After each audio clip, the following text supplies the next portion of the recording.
हम तो जन्मजात भारत के नागरिक हैं, हम नागरिक नहीं है ये तुम साबित करो, नंबर 1। नंबर 2, आज से 1 साल पहले लोकसभा का चुनाव हुआ, अगर अवैध मतदाताओं ने यहाँ के प्रत्याशियों को जिताया है तो केंद्र की सरकार अवैध है, वो क्यों आज तक सत्ता में बनी हुई है।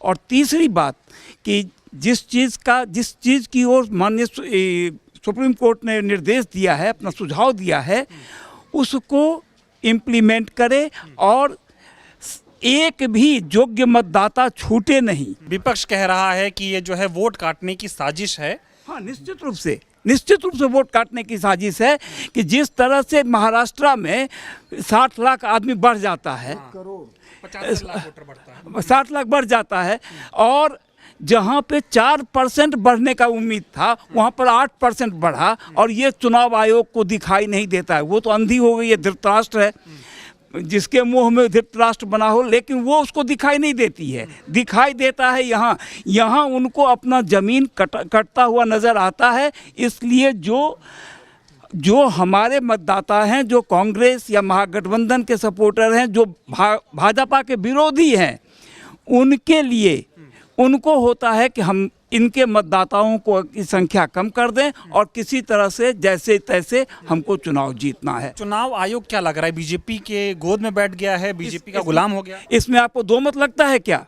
जब 3 आदमी की कमेटी बनाई गई, एक प्रधानमंत्री है, एक उनके चहेते और तीसरा प्रतिपक्ष का नेता रहेगा, तो जिधर 2 वोट जाएगा उधर ही का ही होगा। ये तो क्लियर कट है कि चुनाव आयोग भाजपा के समर्थित हैं, उनके निर्देश पे काम करते हैं। इसमें नागरिकता भी तय की जा रही है। चुनाव आयोग ने कहा कि भाई इलेक्शन कमीशन का अधिकार थोड़ी है कि आप नागरिकता को चेक करेंगे।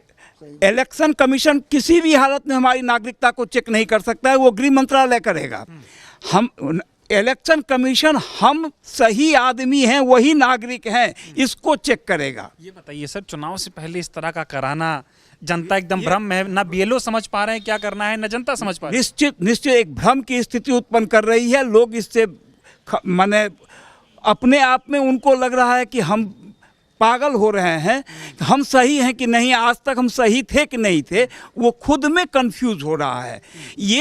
ये काम कराना था, समय लेते, जनता को जागरूक करते कि आपके लिए ये भारत के लोकतंत्र के लिए आवश्यक है, जनता को जागरूक करके तब ये काम कराना। बताइए, नीतीश कुमार और मोदी जी बिहार में बिना वोट काटे नहीं चुनाव जीत सकते क्या? इतने हालात खराब हैं? निश्चित रूप से सर, इसमें कहीं से दो मत नहीं है कि इनके 20 साल के शासन से अभी भी एक चीज जान लीजिए कि नीतीश जी को तो जनता ने नकार दिया था, 43 सीट पे आकर रुके हुए थे, वो तो अवसर के मुख्यमंत्री हैं, और बाकी जब भी उनको होता है जनता उनसे खुश नहीं है।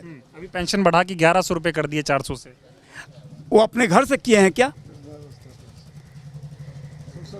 उन्होंने सोशल सिक्योरिटी किया है, तो उन्होंने वो पैसा कहाँ से बढ़ाया? हमारे ही टैक्स का पैसा जाएगा ना, हम पे एक नया टैक्स लाद दिया जाएगा। आज एटीएम से पैसा निकालते थे, पैसा नहीं लगता था, अब 4 या 5 यूज़ करने के बाद आपका पैसा कटता है।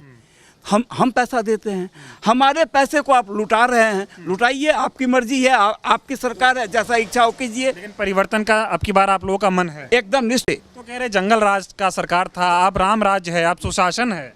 अगर जंगल राज का राज था तो बालू के जो ठेकेदार थे उनकी हत्या, खेमका जी की हत्या, ये सब तो रामराज का द्योतक है। रोज हो रहा है, कहाँ नहीं हो रहा है, किस क्षेत्र में नहीं हो रहा है? दरभंगा देखिए, वहाँ पर मुहर्रम में किस तरह से हुआ था। तो जंगल राज 20 साल पहले की बात इनको याद है, लेकिन आज की घटना इन लोगों को याद नहीं होती। क्या बात करते हैं? मोदी जी को क्या कहेंगे? देखिए, मोदी जी सर्व अमान्य नेता है, बस एक शब्द। ऐसा क्यों आपको लगता है? ये मेरी फीलिंग्स है, इसलिए मैंने कहा कि वो हमारे बीच सपना लेके आए थे कि हम 2 करोड़ युवाओं को हर साल नौकरी देंगे। फेल। उन्होंने कहा था कि हम 100 दिन के अंदर काला धन ला के रख देंगे। फेल। नोटबंदी क्या बोला कि 50 दिन में अगर इसका रिजल्ट नहीं आ जाता है तो हमको किसी चौराहा पर बुला लेना। उसका क्या हश्र हुआ आप जान रहे हैं। 1000 का नोट बंद करके 2000 का चालू करते हैं, कहते हैं काला धन कम होगा। ये कोई बात हुई? ये किस अर्थशास्त्र से कहा जा रहा है ये हमारे समझ में नहीं कह आता रहे है। दुनिया के सबसे शक्तिशाली नेता है नरेंद्र मोदी, सबसे सफल। ये मैंने देख लिया। भाजपा का भी नेता नहीं है इस बार। जो तीसरा जो संसद हमारा चल रहा है, तीसरी टर्म जो वो बने हैं, भाजपा ने उन संसदीय दल ने उनको अपना नेता नहीं चुना, वो एनडीए के नेता है। भाजपा का संसदीय दल का बैठक नहीं हुआ था, उसमें उनको नेता नहीं चुना गया था, एनडीए के नेता है। और अभी जो युद्ध हुआ उस युद्ध में हमने ये देखा कि विश्व का कोई भी एक देश इनके पीछे खड़ा नहीं था, और एक तीसरे आदमी के कहने पर इन्होंने सीज फायर किया, जो हर एक भारतवासी को दुख पहुंचाया है। कह रहे खूब दबा के हमारे पाकिस्तान को एकदम।